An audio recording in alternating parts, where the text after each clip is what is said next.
When a heckler tries to mess with Jimmy Carr, I blame the alcohol, not what you've had this evening, what your mother was drinking when she was pregnant. it's game over. With a razor-sharp wit that hits harder than you can imagine, with every interruption, he fires back with a comeback so quick and savage, it's like watching a master at work, and no one wields it like Jimmy Carr. I think your divorce should be pay-per-view. Kelly, I'm gonna go soft on you, like every man that's ever seen you naked. In this video, you'll see Jimmy turn the tables on hecklers with ease, leaving them speechless and the audience roaring. Get ready for some of the sharpest, funniest burns you've ever witnessed. Wanker. What, sorry? Wanker. Yeah, fine. I like that. You probably haven't heckled before. You thought, let's keep this simple. Guy's a wanker, I'm gonna shout wanker. Yeah, great. As long as you think I'm a funny wanker, great. Also, you know, if I had £30 for every time someone calls me a wanker, I'd be a wealthy man. Oh wait, I do, and I am. It's gone very well. Joseph Fritzl doesn't get the credit he deserves. Yes, you know, incestuously raped his daughter, right? But also, fucking terrific at DIY. I can't put a shelf up. He built a basement under his house. Albeit to fuck his kids in, but still. What a little handyman.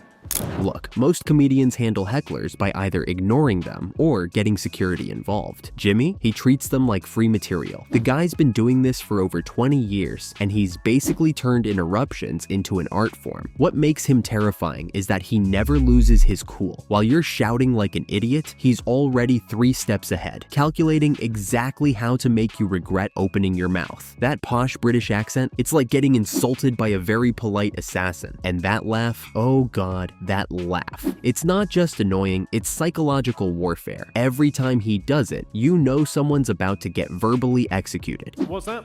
How many times have you worn those shoes? How many times have I worn these shoes?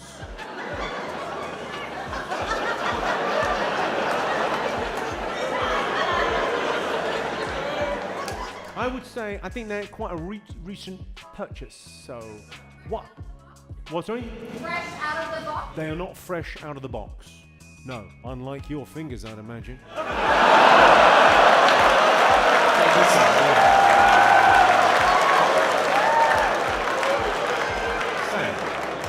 She's probably been sat there stabbing the cat.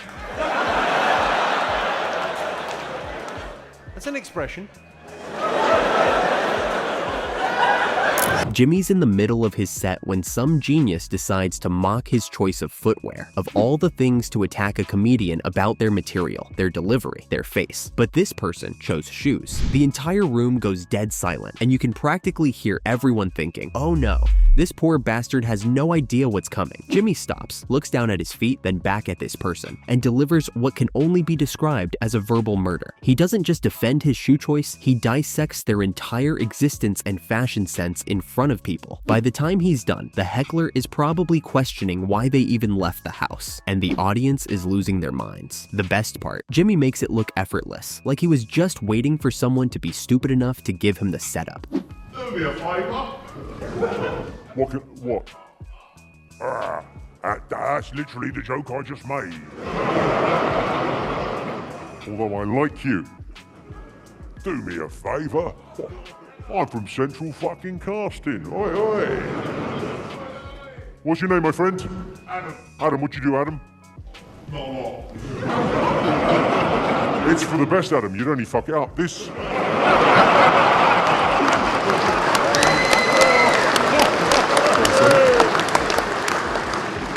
I don't want to be a dick about it, but Adam's at the early show because an ankle tag's going to go off at 9:30.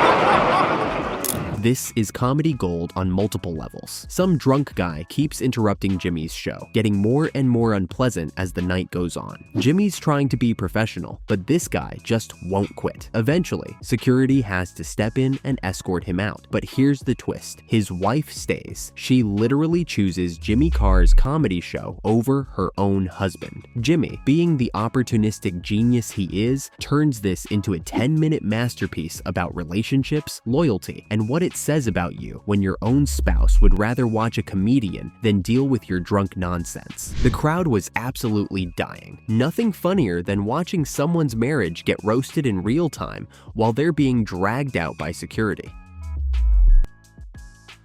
There's always that one person who thinks they're smarter than the comedian. During this particular show, some know-it-all tried to correct Jimmy's punchline, but it was a big mistake. Jimmy's response was swift and merciless. He didn't just prove the guy wrong, he made him look like a complete tool for trying to fact-check a joke. The genius part was how Jimmy explained to the entire audience why this person was an idiot, using them as a teaching moment about comedy. You're from New York. What are you doing over here? Do you mind me asking? You do something, you moved here for work. What sort of work do you do? I mean, I'm not suggesting I need to see your papers, but what are you bringing to the party? Finance and IT. I can only think what that is. That cash points?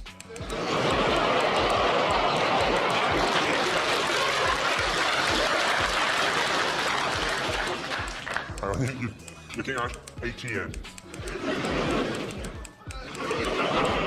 It's our language, you fucking ruined it.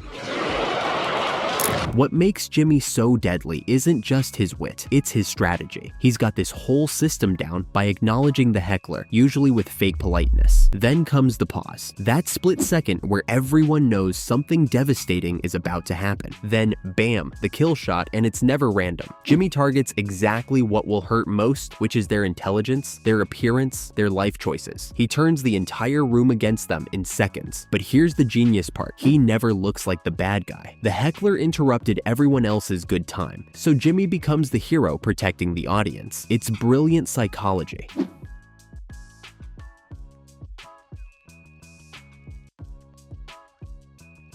I'm not suggesting you fucked your mum, but only because you wouldn't want to two-time your sister. What's your favourite position? I like reverse cowgirl, but you know, I'm old-fashioned that way. What's yours, sir? Various. I think I can. It's a match, eh? Pick and mix. Yeah, I imagine it's either that or that. Here's what happens after Jimmy destroys someone. The room changes. Everyone becomes more respectful, more engaged. Why? Because Jimmy just proved he's in control. Other potential hecklers take the hint and shut up. The audience feels safer, knowing some drunk idiot won't ruin their night. Jimmy creates order through fear, and it's beautiful to watch. The best part is how the crowd always sides with him, even when his comeback is brutal. Everyone knows the heckler had it coming. Other comedians study his technique. Audiences come hoping to see a heckler get roasted. Jimmy's turned crowd control into an art form. What sets him apart is how effortless it looks. He's not reactive, he's opportunistic. Every interruption becomes material. Every insult becomes ammo. That's not just skill, that's mastery. And you can feel the shift when it happens. The room silently agrees. Jimmy's running the show now. Phones go away. Whispering stops. Everyone locks in. One clapback changes the mood. It's not just funny, it's satisfying. From that point on, he owns the night. He doesn't just shut down chaos, he shapes it. No tension wasted, no words wasted. It's not about ego, it's rhythm, instinct, and total control. And the audience loves it. Go on, you've got your hand up, madam. Go on. Shh, go on. Okay, I have a really serious. Just fucking cut to it. I don't need the preamble. Go. Go. Are you ready? This is I've lost interest already, I'm so sorry. Jimmy Carr isn't just a comedian who deals with hecklers. He's a heckler terminator. He turns their stupidity into his success, their interruptions into his entertainment. And that laugh, it's not just annoying, it's the sound of victory, because every time you hear it, you know someone just got verbally obliterated. The lesson here is simple. Don't mess with a professional, especially one who's made a career out of turning other people's mistakes into comedy gold. So next time you're at a Jimmy Carr show and feel the urge to yell something out, remember these poor souls. Remember what happens when you think you can take on someone whose job is being more clever than you. Do yourself a favor, sit back, shut up, and enjoy watching other idiots make that mistake for you.